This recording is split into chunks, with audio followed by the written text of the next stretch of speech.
Dalam pada itu, bacaan Indeks Pencemaran Udara atau IPU tidak sihat di beberapa kawasan meningkatkan risiko pendedahan kepada udara tercemar kepada orang ramai terutamanya ketika menjalankan aktiviti di luar. Sejauh manakah Jerebu memberikan kesan terhadap kesihatan?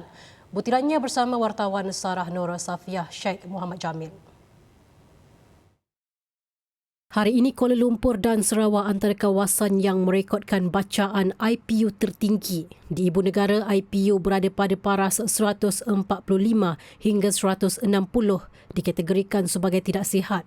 Manakala Sarawak merekodkan paras antara 112 hingga 181 dengan 181 sebagai bacaan tertinggi setakat ini. Jerebu semakin membimbangkan kepada golongan masyarakat seperti warga emas, kanak-kanak dan orangnya kesihatan seperti asma. Persoalannya, Jerebu ini memberi kesan impak yang negatif atau tidak? Menurut pakar kesihatan awam Dr. Aisyah Abbas, Jerebu boleh memberikan kesan negatif terhadap kesihatan orang ramai terutama golongan yang menghidapi penyakit kronik. Jerebu ini semakin lama kita duduk di luar melakukan aktiviti-aktiviti fizikal, semakin banyak sebenarnya bahan pencemaran yang masuk ke dalam badan. Jika kita adalah seorang yang sihat, kita mungkin hanya mengalami masalah seperti iritasi di mata, hidung dan tekak sahaja.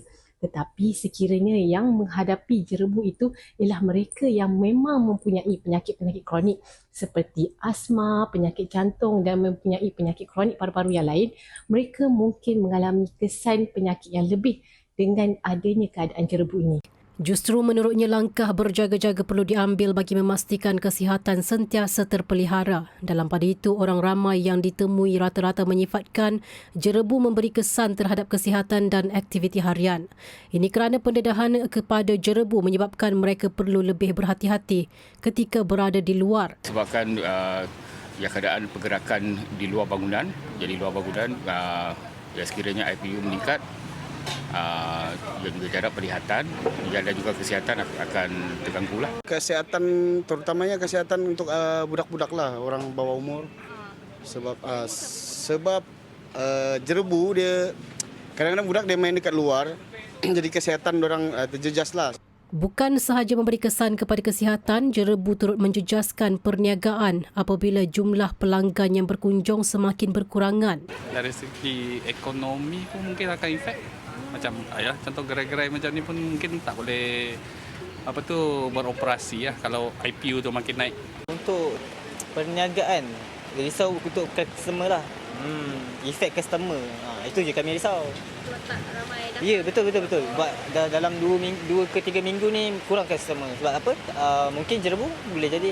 Dengan beberapa kawasan masih merekodkan bacaan IPU pada tahap tidak sihat, orang ramai perlu kekal berwaspada dengan mengambil langkah perlindungan yang sewajarnya, termasuk memakai pelitup muka khususnya golongan yang mempunyai masalah kesihatan serta kanak-kanak. Keutamaan kini adalah memantau bacaan IPU dan mengurangkan pendedahan kepada jerebu bagi memastikan kesihatan terus terpelihara.